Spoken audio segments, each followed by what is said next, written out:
La pandemia di Covid-19 rappresenta una grande opportunità per le mafie e lo snellimento delle procedure di affidamento degli appalti e dei servizi pubblici comporterà seri rischi di infiltrazione mafiosa dell'economia legale, specie nel settore sanitario.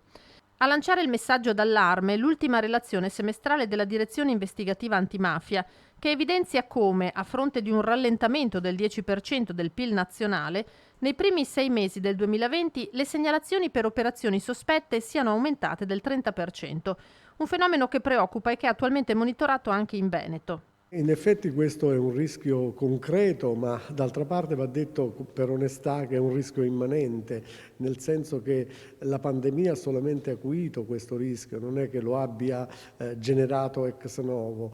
L'attività che noi facciamo è proprio un'attività anche a tutela di queste infiltrazioni che vanno ad incidere sulla legalità dell'economia e in ultima analisi vanno ad incidere sul benessere collettivo. Il rischio concreto è che molte aziende finiscano in mano alle mafie senza distinzione di regione.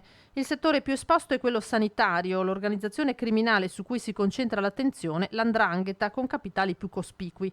E poi c'è il tema dell'usura in forte aumento. Lo sforzo per contrastare questa china, sottolinea il generale Mainolfi, deve essere comune.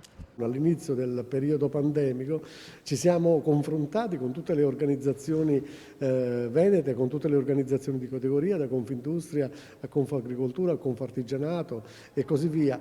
Tutti sono stati nostri partner perché la lotta della legalità, la lotta per la tutela della legalità è una lotta che si vince tutti assieme o la perdiamo tutti assieme.